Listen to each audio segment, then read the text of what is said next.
Hello, welcome to AT&T ThreatTraq for December 1st, 2015. This program provides network security highlights, discussion, and countermeasures for cyber threats. Today we're joined by Adam Fuchs. Adam, welcome, and you're the CTO and co-founder for Sqrrl. Tell us a little bit about yourself. Thanks, Brian. Great to be here on your show. So let's see, I have a background in really databases, and Sqrrl is a company that started out being an analysis platform for big data, and really with a focus on securing data. As all startups do, we pivoted a little bit and we started, we shifted from securing big data to security analysis of big data, because that's really where our customers fit. So that's what we're doing these days. Analyzing data from a cybersecurity perspective. All right, very good. So we're going to be having some discussion a little bit later on about some of the challenges around analysis and how to do a good job at that, I hope. Yeah, absolutely. Some interesting topics today. All right, good. We have Joe Harten here today, and welcome, Joe. Thanks. Joe's, for folks who may not be familiar, Joe's actually in charge of building our data analysis platform for our enterprise analysis, and so I think you have a pretty close relationship with. Adam and I have worked together, and we're familiar with his company's products, so it's good to see him here live and in person. All right, good. And Jim Clausing online. Welcome, Jim. Thanks. Good to be here. And I'm Brian Rexroad, and let's get right into it here. And I guess it's getting into the Christmas season here. A lot of people are shopping for things, and so I think it's a good time to kind of be paying attention to what considerations need to be taken into account. And we have a couple of examples here. I don't think these are necessarily unique, but yeah, they say that Black Friday is really where the threats that we see sort of transition to being in this retail space. So the first story we picked up on this is from Guardian, and it's Mattel's new Hello Barbie. Basically, it's a Wi-Fi enabled Barbie doll that they're calling the world's first interactive doll. It uses Wi-Fi and microphone to interact with children. And the way it works is it records when the child speaks and sends it off to a communication service called Toy Talk's cloud. And from there, the cloud either sends back a response, so it makes it seem like the Barbie doll is learning what the child says or responding to their tendencies. And also it provides parents access to these files through a smartphone app, so a parent can go and see what their kid is saying to Barbie. So that's a really big transition from the pull the string and it says feed me now or something. Yeah, or pulling the legs off. So it's sort of interesting that this topic comes up now. My daughter just got her first Barbie. So this researcher, Matt Jacobowski, he claims that it can be hacked, that the Wi-Fi enabled Barbie can be hacked, and it can be turned into a surveillance device. Basically, when Barbie's in the configuration mode, he can get in based on the credentials of the Wi-Fi and repoint where the audio files are stored. And from there, he's confident that he can send alternate audio back to the device or take over the home Wi-Fi. But I got to be honest, the more I read about the researchers' work versus the response by Toy Talk, the company that Mattel worked with to design the device, I'm not as convinced that the hack really happened or happened the way the news story. Sometimes, when stuff gets translated into a news story, it makes it sound worse than it was. Yeah. I think ultimately the details of and I think he's really describing a vulnerability here. A potential vulnerability. Yeah, but it might be the same vulnerability you have with your Wi-Fi router. Right. That's a good possibility. So if you say you can get into your Wi-Fi router through your Barbie, it sounds worse than you can get into your Wi-Fi device. Right. So, well, and that's certainly a possibility. But the details of the attack haven't been published yet. Right. And so there will probably be some things developing around this. And hopefully he's working with the company to try to resolve any issues that exist. And so Mattel and Toy Talk, they've downplayed it, and they even pointed to a bug bounty program they have. So it seems like they're at least trying to stay ahead of this and really, because they want parents to be confident that their kids can use this toy and not, all of a sudden their Wi-Fi is owned and their kids getting sent, wrong messages back. So, but it was interesting. But what it did do is cue me into and cue us. A lot of the stories on the show today will be about other problems. I do have to point out that the hacked Barbie was a plot in CSI Cyber, a month or so ago. Okay. It was so this is the real world following the the TV show, I guess. Did they get Barbie to come to life in this TV show? Well, they hacked into a kid's toy and Right. got her to open a window or something. I don't even remember now exactly what it all was, because they, intercepted it and talked back to the kid, and Yeah. it's Wow. exactly the kind of thing that we've seen on CSI Cyber. Is what these guys are claiming they're able to do, or on the verge of being able to do with the real toys. So. So we got life imitating art here. Yeah. Yep. Exactly. Well, I think nevertheless, and I think just the consideration that things that we hadn't even fathomed as being potential, cybersecurity issues or considerations are really becoming more the mainstream. Last year, I think the big theme around this time of year was light bulbs. There's a big push for the automated, wire, you can control the light bulbs and color and things like that. That seems to have settled down a little bit. I think most of the vulnerabilities have been shaken out of it. I think this is just a similar cycle. As a new industry adopts more high tech, they're going to need to work through the growing pains of understanding how to do it properly. Yeah, you sort of feel like, well, when children start to get involved, that the visibility really raises, because people are really, people's sensitivities are pretty high when, children are involved. That's a good point. Yep. I mean, this next story with VTech, they ended up getting hacked on November 14th, and VTech's basically, probably most parents have heard of it, but it's a company that sells electronic toys, and they lost the personal data of 5 million parents and 200,000 kids. That's a big number. Yeah, I know, more than zero, which is what it should be, right? Yeah. So the personal data that we're referring to here, what type of personal data? It's addresses, email addresses, children's names, children's birthdays, all kinds of information that can associate the child with their homes, the child with their parents, the child with their friends, and associate the devices that are being used back to the children. Something that was even worse is there's this service called Kid Connect that VTech has, and basically this is kind of similar to the Barbie situation, but a smartphone app where children can talk to their parents over their VTech tablet and the parent's smartphone. And for some reason, VTech was storing the chats, storing the pictures and audio files. So this, again, it's a researcher, which looks a lot like a hacker without the profits, but this researcher was able to access these photos, 190 gigs of photos. They say the Kid Connect service has 2.3 million users, so if you extrapolate how many of those users had uploaded photos, it's probably tens of thousands of photos. And it's just, it's not pretty what happened here. And VTech wasn't using SSL at all. When CERT started looking into it, they found that data was being leaked through other parts of their platform, through their portal, through their own smartphone app. So VTech's taken down their websites and their Learning Ledge, I think it's called, portal they're calling it as a precautionary measure, but really they've got to put some security in place where they don't have it. So it's going to be interesting to see how this plays out. I mean, clearly, I think as you were pointing out earlier, a colleague referred to the creep factor going up when, kids use phones, they use apps.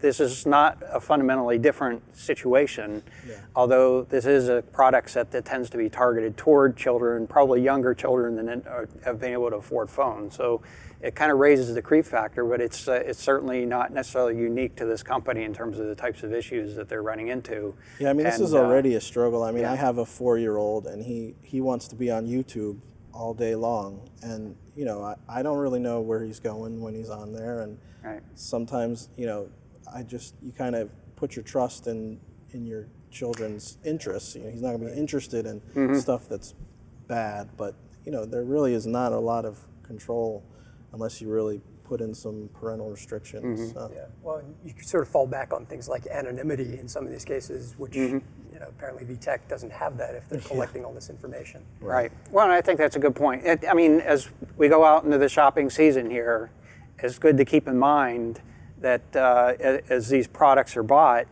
what information are you going to be sharing? What are the potential concerns associated with it? Think of that in advance, and not just considering what that company could do with information, but if it gets exposed, what the ramifications might be. You could on one hand argue, so what? Some pictures got out there. Wow. But on the other hand,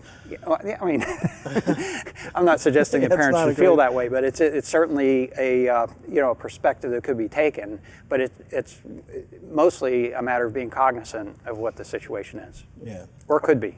So I guess extending this a little bit further, Jim, maybe you can tell us a little bit about, or perhaps how the future might come about in the TV space. Yeah, there was an article on Symantec's security response blog last week, just before Thanksgiving, about a researcher there who was thinking about TVs, and we've talked about connected TVs on the show on a number of occasions. Mm-hmm. There are basically 4 main operating systems that these TVs run, one of them being Android. We've been talking about Android malware since this show started, a long time.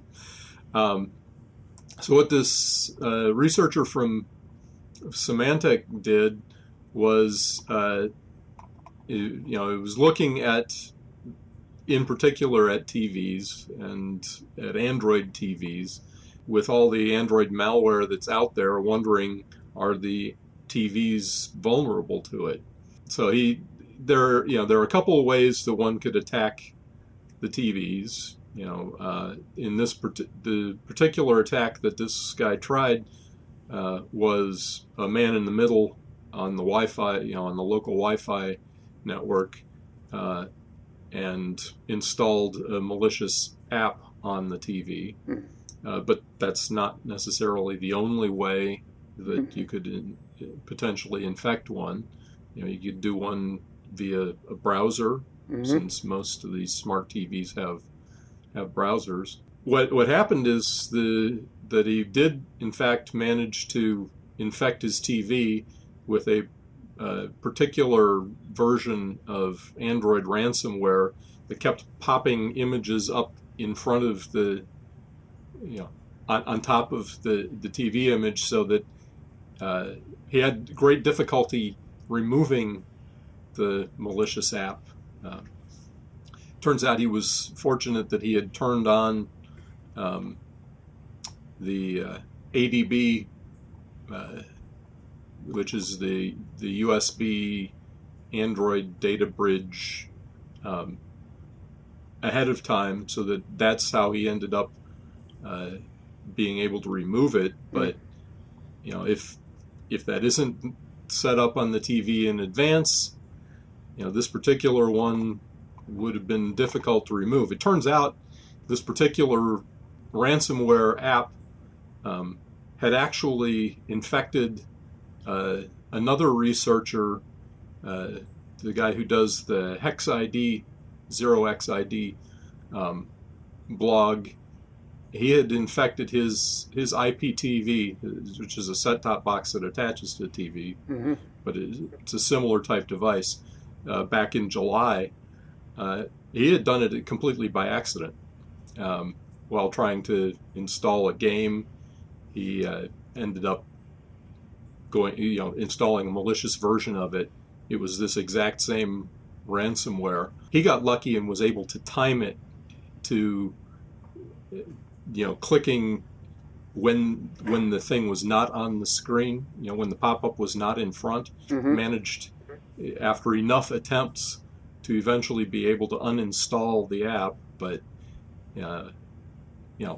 these smart devices, they've got an OS. In a lot of cases, you're downloading, installing apps, or even OS updates could potentially be vulnerable to man-in-the-middle attacks because in some cases, the OS updates are not coming from an encrypted website. They're just straight HTTP rather than HTTPS. I mean, we talk about these things, seems like every week.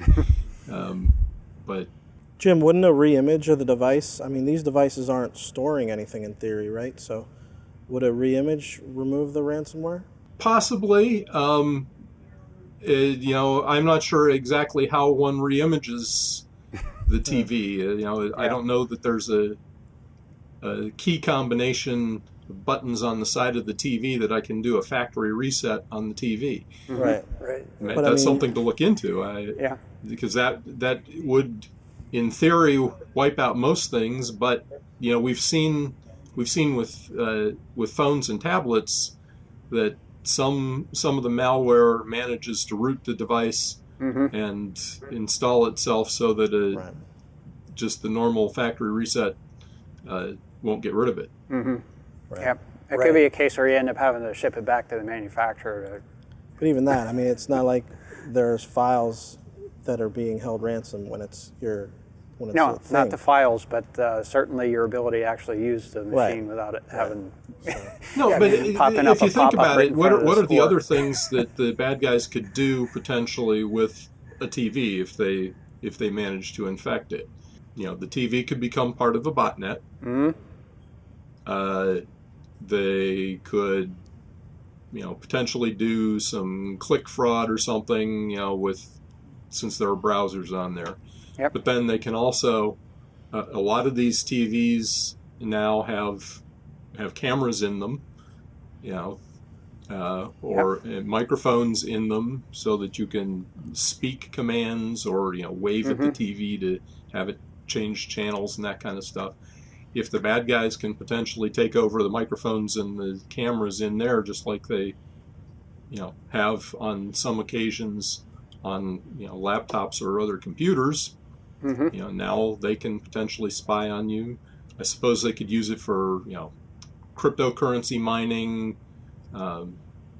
Ransom, I agree. It doesn't seem like the best application for ransomware. That wouldn't necessarily be the best application. Yeah. Right. The ransomware that these two, the guy at Symantec and the Hex ID guy, was actually originally targeted for phones in Russia. Well, there you go. But that's the particular malware that these guys infected their devices with. There's a lot of other Android malware out there. And as I said, there are 3 other TV OSs, Tizen, WebOS, and Firefox OS. And I'm sure there are, as they get more market penetration, the bad guys will target malware at those OSs too. Well, and really this is just the entree point into some type of social engineering or some type of broader attack in many cases. Could possibly be. So Absolutely. it's a tool in the toolbox. Right. If you have control of the screen, you can lull the person, the owner, into doing something that perhaps they wouldn't have done otherwise. Sell access to some other criminal. Well, and if it is infected, it's on the local network at that point, and so there potentially may be other machines that they could extend the attacks to.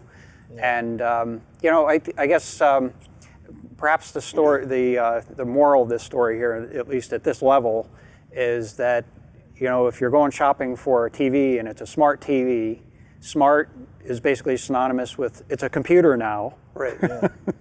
And to take into account, I guess my thought would be is if you bring one home and it doesn't have automatic software update capabilities, if it's not prompting to do updates right away, then it basically puts you at the mercy of whatever vulnerabilities happen to be in there. I would take it right back. I don't think that there's any place for a smart device that doesn't have update capabilities that are built in and pretty much automatic at this point. It'd be good if they can make it so when you power down the TV, it powers down the Ethernet connection, So it wasn't always Wire cutters. Well, yeah. It's always worked for Dilbert, so it should work for us. But that's actually a good point to be able to, consider some fail-safes on this. These devices, they don't have any virus on them. Right. So and they're from always an on, attacker's point of and- view, might yeah. be very. But a TV isn't like a thermostat that always has to be on. You know, TV Doesn't always have to be on. Yeah. Yeah, I like the idea of being able to reset it, because your TV is probably a stateless device. In most cases, you don't have a big file store on it, Right. or at least you probably don't want to have a big file store on it. At least not today. Maybe you do have all the parents' email addresses and the kids' email addresses. Yeah. But yeah, We're really at the it'd be beginning nice of to this. have You know, we were talking about earlier, and Jim had mentioned they do have browsers on them. I think that's one of the probably the primary point of vulnerability, but they're very inconvenient to use today because the user interface is a little bit, cumbersome.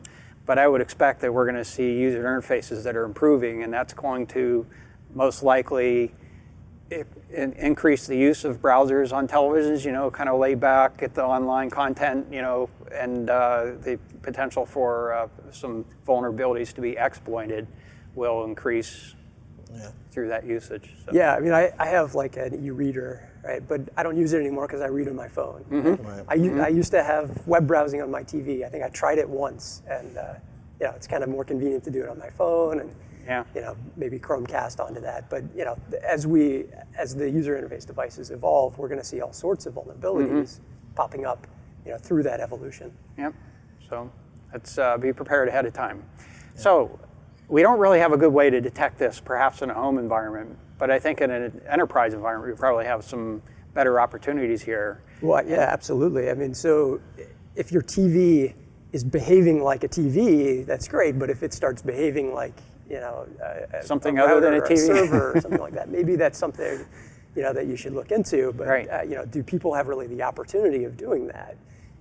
These days, it's a little bit limited, but a lot of researchers now are looking at behavior analytics, and specifically user and entity behavior analytics. That's kind of the new term for it, UEBA. Right? So that's basically develop this profile for what should a TV behave like, what should a Barbie doll behave like, right? So you can kind of detect abnormalities in that behavior. Kind of back in the early days of viruses, it used to be a common thing to go and look at your task manager, and if you see a task that's acting up, go and Google it or go and search for it on Alta Vista if we go back far enough, right? Figure out what that process is, figure out what what vulnerabilities it might have and what odd behaviors it might have. If you look at the evolution of security analytics in general and security analyses and approaches to defending a network, kind of moves from perimeter and signature based, which is kind of similar to Googling for the behavior of the application, to these more advanced behavioral analytics, which are, I think, starting to become a big part of cybersecurity analysis. So maybe at some point we'll be able to Google for those behaviors as well, not just the application itself. Well, that's an interesting thought. So that to be able to actually download sort of a profile of, I'm reading into your comment. Maybe your sensor. Absolutely, Right. I think that would be really cool to be able to see that.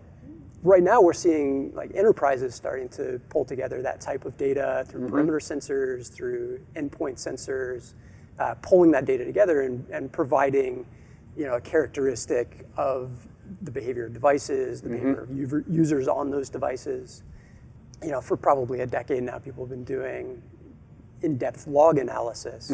You start to take the entities that show up in that and the users that show up in those logs and aggregate their behavior. You can get a view of that is really boosting the signal and getting rid of some of the noise that you might see in analyzing individual log messages. Yeah. I think one of the things that I've generally seen in trying to do behavior analytics is that some of it just simply is communicating with others about the topic. And it has as much to do with, you'd mentioned aggregating. That is, you need some sort of statistically stable sample set in order to build a profile. Now that statistical sample set could be one thing over a long period of time, or it could be many things over some perhaps smaller period of time. Right. But you have to build a profile that is meaningful in order to identify what you would define as an anomaly. Absolutely. So that sort of speaks to the class of organization that can really implement something like this. That's also why I kind of like this idea of maybe having a shared resource like a search engine where you can upload these behaviors and say, this is what my router looks like, or this is what my Barbie looks like. That's a really cool idea. I've never heard of that. I mean, it's a natural progression, but to be able to have sort of a profile that is this type of device should behave in this way if you have an analysis platform, rather than have to, and in fact, that's one of the things that we're trying to share with Internet Weather Report on a weekly basis, is that it really is sort of, I mean, it's not a formal profile, it's a sort of a contextual or a informal, descriptive profile, but just trying to point out some of the anomalies that are being observed at a very broad scale. Absolutely. And this is sort of one half of behavior analytics. Right? It's defining what is normal and then detecting things that are abnormal on that. The other half is looking at kind of a more structured scientific approach of modeling adversary behavior, modeling attacker behavior. Right, so take a look at the tactics, techniques, and procedures that are used by attackers. How do they get in? Where do they go from there? How do they monetize it? Right, we talked about what do you do once you've infected a TV?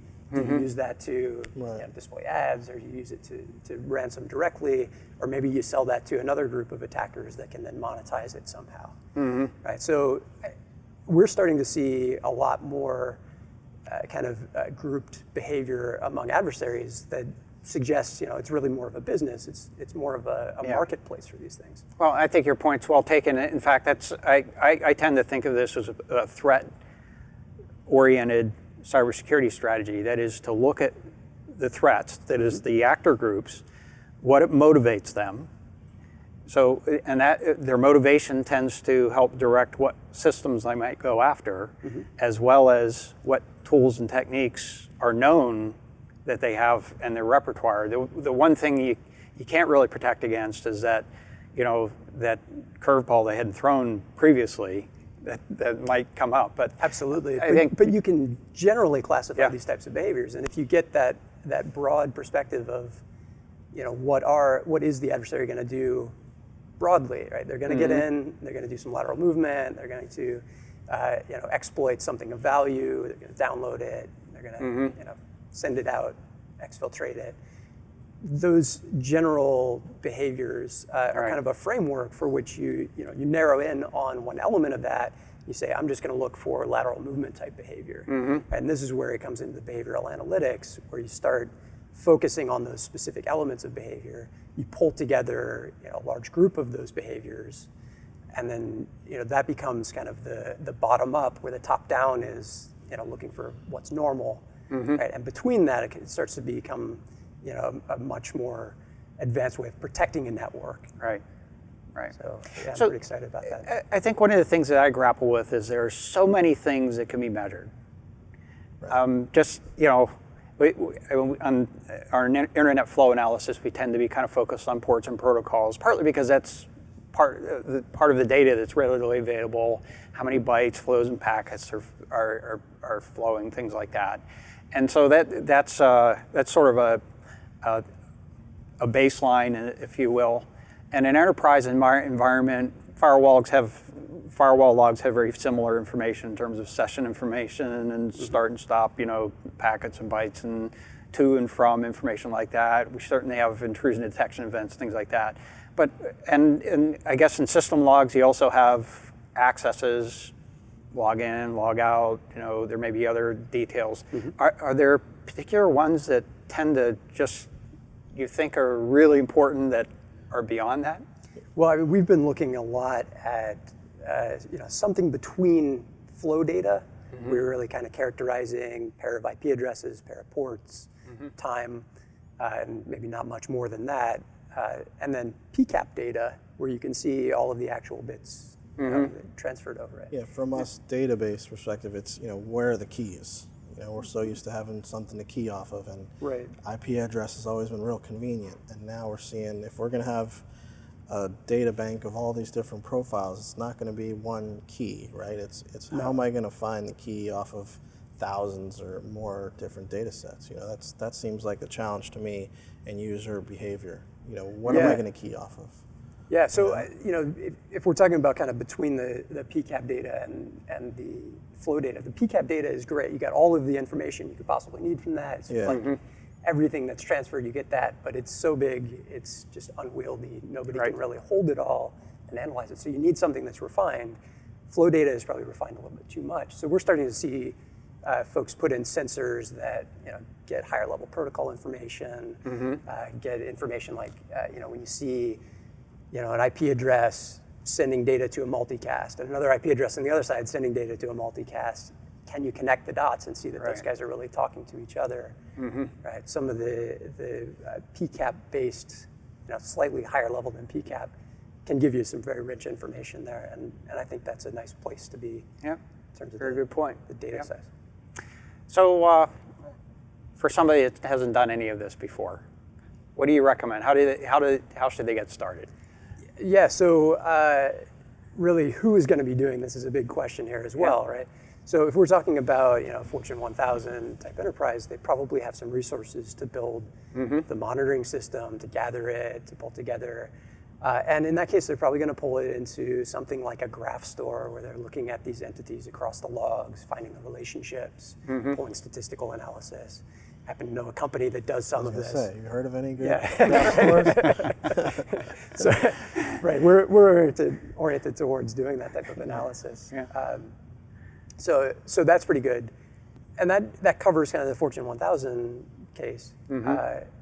I think to really evolve this, we're going to need to grow bigger than that, and a lot of people are pushing towards the cloud.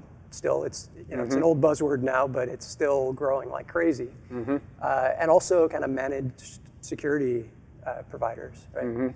So now, in the context here, are you referring to cloud as sort of a separate thing from managed security service provider? I've heard of you can certainly do managed security service in the cloud, but then there's also I'm hosting an application in the cloud. Now I need to be able to have visibility into what I'm hosting in the cloud to be able to do the analysis. So I just wanted to disambiguate. And really, if you're absolutely, if you are an individual and you happen to have some application running in the cloud, like maybe you're playing a game or you're, keeping track of your Christmas list in the cloud, are you going to be doing security analysis on your system up there? Probably not. Probably the individual isn't, right? So you need that type of security service provider to provide those security services. So individuals, mom and pop type shops, they using these types of advanced behavior analytics has been out of reach for them, for the most part. So I think it's pretty exciting that a lot of the cloud providers are actually providing more of these services and getting a little bit richer. Yeah. Which is, of course, comes with its own challenges, right? Now you've got a bunch of separate users' data that you have to analyze all together. And really, when we talked about the behaviors coming together, they don't really come together until you get a good broad sense, a broad collection of maybe external users, good visibility into them that really only shows up when you see them across multiple customers. Yeah. It makes a lot of sense to analyze that data together. So pooling data and kind of doing group analysis, I think that makes a lot of sense. But it comes with additional security concerns, right? Now you're holding data that is very sensitive. A small company might not want you to know, they're interacting with a particular supplier, for example. Right. So that data is sensitive. You need to add extra security to the database.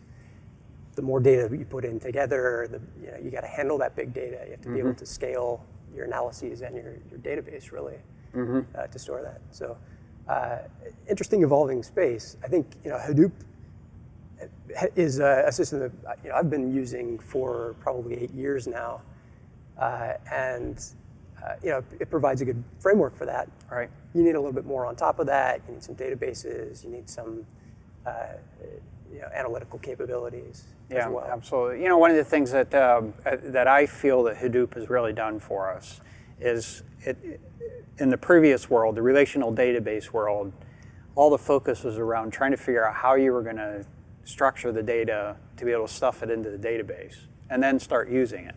Where Hadoop allows you to kind of flip that upside down, put it in the database, start using it, and then figure out how you want to structure it. Yeah, absolutely. So, and from an analytical point of view, it really makes a big difference. Is relational databases weren't designed for doing analysis; they were designed for tracking transactions and reporting on it. And so, I think the technology has really started to catch up with some of the diversions and needs in the types of database technology. Yeah, and a lot of the vulnerabilities that we've talked about today are based off of these devices evolving very quickly, and people want to come to market very quickly with a new toy, with a new device, and with that comes changes in how you analyze them, how you report on them. So the schema flexibility that you talk about is very important for that. Being able to bring lots of disparate data sources together and analyze across them. It's a big challenge, and I think the kind of Hadoop ecosystem has started to approach that. It's interesting you mentioned sort of the cloud analysis and the sort of the individual user. They're not going to be doing their own analysis on specific things, but there is a sort of a specific facet of this type of analysis that's been around for a while. Actually, two of them that I can think of. One is credit card fraud analysis. It's a very constrained situation because if you're looking at specific transactions, it's not as if in the cybersecurity world where almost anything could be happening because you don't know what vulnerabilities exist. Whereas when you're analyzing specific transactions, it'd be looking really just for behaviors in the transaction behavior itself. So it's a more constrained environment, I believe. But absolutely, there's a pretty long history around that, and it's become quite a bit more mature, especially in the last few years, as more credit card thefts have been occurring. Right, and you've got specific behaviors that you're looking for there. Like, is that credit card or the user associated with that, do they appear to be in two places at the same time? Right? That's kind of one that a lot of people fall back on. Right. Same thing applies to devices, to users on a network, to enterprise, users and customers. Sure. And I think credit card fraud, there are a huge number of these specific behaviors that they look for. I think the interesting part is to roll those together and, under the constraint, under the model of some type of adversary behavior, really identify which of these behaviors is risky and how do they contribute, so that it's not just another thing to look at, but it's also really tied to something that's statistically relevant. Yeah, I think it's a very good point. I tend to think in two scenarios. One is the learning the hard way scenario. That is, something occurred, make sure you capture information around that so you can kind of tie it back and then look for instances of that type of thing occurring again. And the other one is sort of a use case scenario, which is sort of the same thing, but it hasn't happened yet. It's sort of the what could happen, and then figure out what type of analysis is necessary to get to the point where you'd recognize that type of thing of happening. And of course, you can come up with all kinds of use cases. So the tendency is to have to say, well, which ones are the most likely? Which ones are there threat actors associated with it? Which ones might apply to these systems?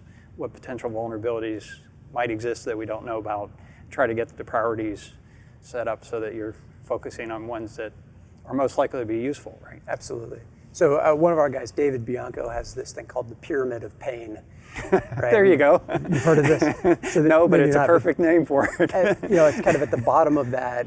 You've got this broad approach of looking at IP addresses, looking at hashes and signatures of attacks, and these are things that kind of the traditional, secure the perimeter approach looks at. But they're very easy for attackers to change. Right? For them to get a new IP address, there's not a lot of trouble with that. Very volatile information. Right. As you go higher up the pyramid, you get into basically these tactics, techniques, and procedures. Right? Where we talk about, an adversary, a cyber attacker, really being a business organization, they have these tactics, techniques, and procedures that they've built up, and they're actually pretty hard for them to change. Right. Yeah. So, if you can really focus your analysis at that point, you can get something that's a little bit more robust, actually considerably more robust than the signature-based attacks. And that's really where we talk about having that model for the adversary's behavior, right, and looking for specific behaviors in that model, having that be basically the blueprint for approaching which behaviors you're looking for and how they roll together to form risk scores. Yeah, you'd mentioned signal to noise ratio earlier, or at least something along those lines, but ultimately it comes down to signal to noise ratio. And I think it comes, to your point, it's very difficult to change those. There are subtle things that could be done to try to, I tend to think of in the sort of the frequency domain, try to get rid of the frequency spikes that might occur in things. Right. But that's a matter of developing a more refined behavioral analysis as the needs required, in fact. Yeah, so these behaviors tend to be aggregated over long periods of time. When you're looking at a single instance of a packet, it's really, in most cases, it's very difficult to tell that this is nefarious. But if you've seen 1,000 of them and they are all, kind of acting together, that starts to be a much stronger signal. So in many cases, if we're looking at network data, flow data, we'll see, we'll be able to fragment that into a bunch of different channels. Right? We'll have kind of our internal server connectivity. We'll have our servers going out on the internet and contacting some other service. If we look at specific channels and we break up the behaviors by those channels, in many cases the behaviors that we're looking for, the nefarious behaviors, will pop right out once we've sort of isolated the background noise there. Okay, very good. Should we take a look at some behaviors? Sounds great. Okay, so we're going to take a little bit of a look at about the last week or so in activity that's been taking place on the internet, and we have several behaviors that actually the first few here are really associated with home routers and a variety of different issues associated with those. The first one here, actually a pretty sizable botnet. What we saw is on the order of about 58,000 sources. That actually in the graph there, it actually peaked out at about 62,000 sources that were scanning on port 53413 UDP. Now this one is actually a documented backdoor port on basically a netis brand home router. This is one that's actually more popular in Asia than it is in the United States. We've talked about this a number of times. But this is interesting that we had a significant number of sources basically start scanning for this. And so we took a look at the information around it. Now, first of all, referring to the documentation around this backdoor port, Trend Micro had posted a blog, actually I think it was August 25th in 2014, a little over a year ago, describing this backdoor. They didn't go into a whole lot of detail about how that backdoor really worked, but sort of pointed out that it exists. Well, we captured a packet associated with this activity, and it turns out this scanning activity is actually sending a shell script in the packets themselves. So it's a UDP packet, and it's basically a semicolon separated command string here. It starts out by trying to change into a particular directory, removing any files that are in that directory. Then it uses BusyBox, which is basically a command shell, to try to retrieve some files from the internet, actually more shell scripts. And then it tries to make those executable scripts and tries to execute those scripts and then remove any remnants behind it. And that ampersand at the very end of this here is basically showing that it's trying to do that in the background. So it's not going to show up in any user interface that the user will be able to see. And the shell script that it downloads actually goes and downloads some more scripts and actually programs. Apparently, in the example that we had seen, it downloads programs, binaries, for a number of different platforms. It could be a MIPS processor or an ARM processor or something like that. And they're already kind of pre-compiled, and it tries to execute multiple ones until one of them turns out to be successful. So in any case, it's sort of interesting here that this is a sort of a backdoor that actually allows, without any interaction, some shell commands to be injected into the device. And ultimately, the objective here, in this particular case, would be to turn it into some sort of a bot to use for, I presume, denial of service activity. We're still doing a little bit of analysis on that activity. Next one here is Eris cable modem vulnerability. And Joe, maybe you can tell us a little bit about this. This was so this got picked up last week, November 23rd, and a Brazilian researcher, Bernardo Rodriguez, found it. He was doing cable modem research to present at a conference.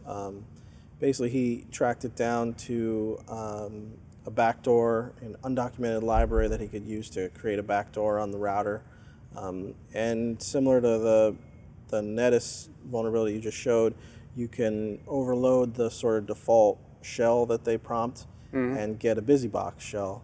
And then once you can override the what they call a password of the day. It's just supposed to be a changing password. You can override that with a default hard-coded password, and then you can get in, root access to the router and get to the Wi-Fi, and then the world is your oyster from there. But it's we see a lot of these home router exploits, but they do keep popping up, right?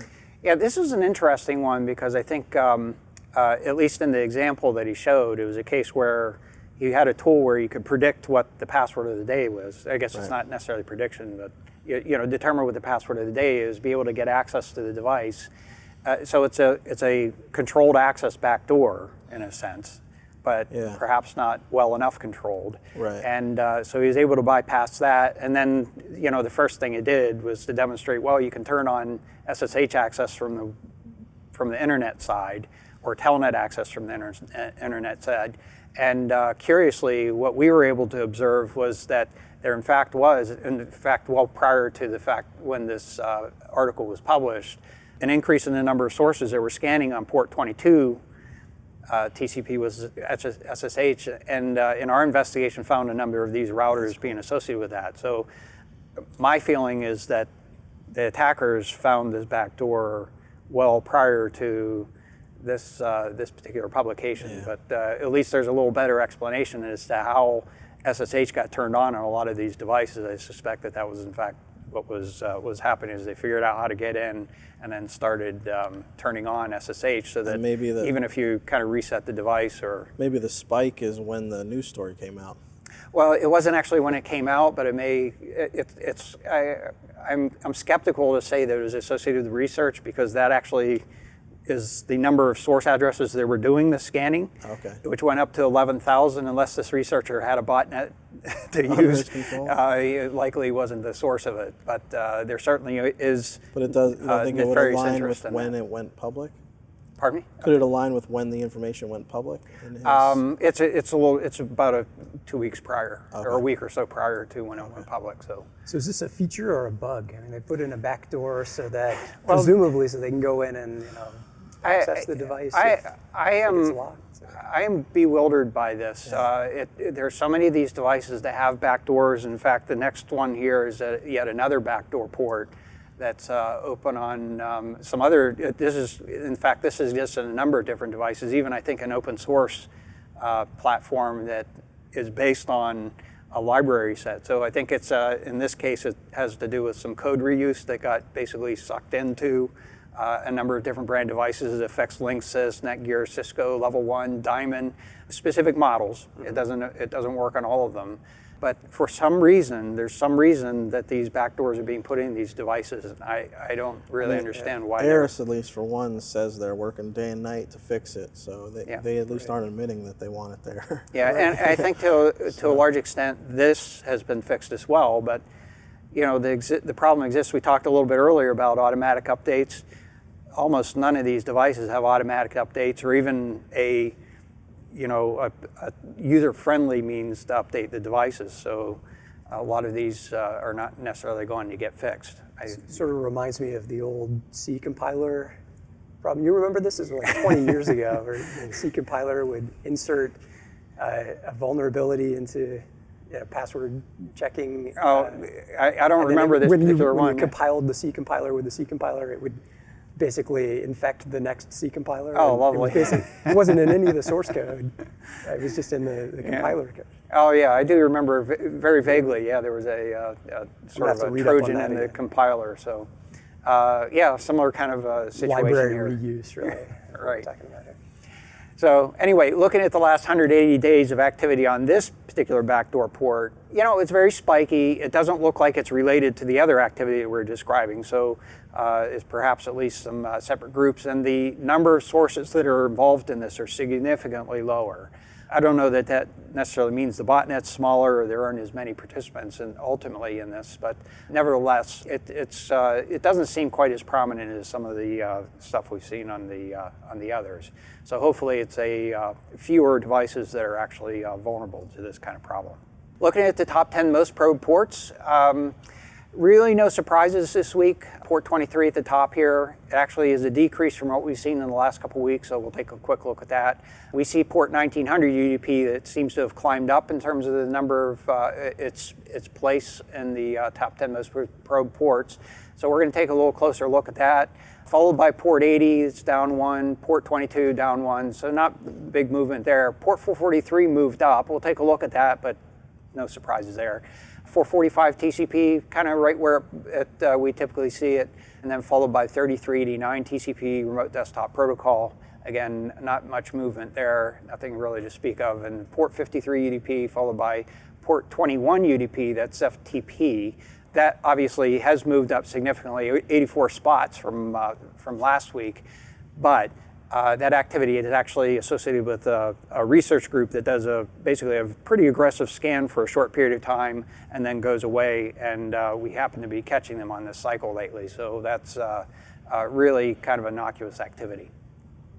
Looking at the last 180 days on port 23 TCP, you can see that we're actually down from the peak. The peak there that we're kind of pointing out is right around the middle of November, just about the time where we did our last internet weather report. Since then, it's been going down a little bit, but I would be surprised if that doesn't climb back up in the near future. Looking at scan probes on port 1900 UDP, this is simple service discovery protocol. Adam, you and I were talking earlier, this is really a LAN protocol. It really doesn't belong on the internet, but it's been used a lot in denial of service attacks. In fact, what we're seeing here, it looks like probing activity from our analysis point of view, but it's really the request side of denial of service attacks that is a reflective denial of service attack. So what they're doing is spoofing a source address to be the target, spraying that out to a whole bunch of addresses in hopes that they're going to reflect back a response to that spoofed source address.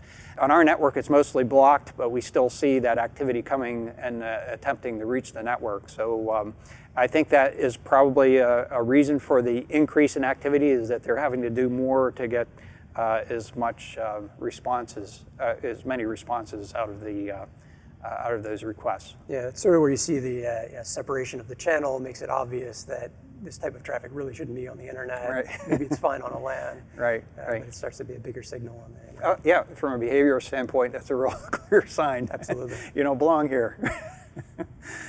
Scan probes on port 443 TCP, like I said, it moved up a little bit on the top 10 most probed ports, but not really any significant surprises here. It's actually a little bit down from what we had seen roughly 90 days ago. We see scanning activity on this port all the time, likely looking for websites that maybe aren't documented, aren't showing up in search engines. That is sort of the dark web perhaps, or perhaps just looking for sites that are vulnerable and might be exploitable in some way. Nevertheless, most of the sources are in China, US, and we see some others sort of smattered in there as well. Looking at the most sources doing the probing, I think when we looked at this last time, port 23 had more than half of the pie chart here. It's gone down a little bit, and consistent with what we observed in terms of the number of probes, gone down a little bit as well. Followed by port 445, 27015 UDP, 2816 ICMP. Actually, that should be ICMP 11. 17788 UDP, followed by 22 TCP, and then 9101 UDP. Now, 9101 UDP is actually associated with a backup management tool. I didn't investigate it a whole lot, but it appears to be an open source tool. Bacala, I think it is. In any case, that would be one you probably want to pay attention to if you're using that tool, to make sure you have the ports locked down associated with it. And again, looking at the port 23 TCP over the last 90 days in this case, last time we were looking at the last 180 days, but I wanted to sort of focus in on over the last couple of weeks, and clearly we are down, relatively speaking, to that peak in terms of the number of sources that were doing that scanning. But still keep in mind, we're still up around 50 to 60,000 sources doing the scanning activity. And I would anticipate that there will be a renewal of that activity in the not too distant future. So that's our show for today. I'd like to thank you for joining us. If you'd like to get in touch with us, you can email us at AT&T ThreatTraq at list.att.com. We've gotten some good feedback lately, and very much appreciate that. You can find the AT&T ThreatTraq program on the AT&T Tech channel. It's on YouTube as well as on iTunes. And you can follow us on Twitter. Our handle is at AT&T Security. So I'd like to thank you, Adam, for joining us today. Thanks for having me. Really enjoyed the discussion, and we welcome you back again sometime if you like. That'd be great. Thanks, Joe. Thank you. And thank you, Jim. I'm Brian Rexroad, and until next week, we'll be back with a new episode. And until then, keep your network safe.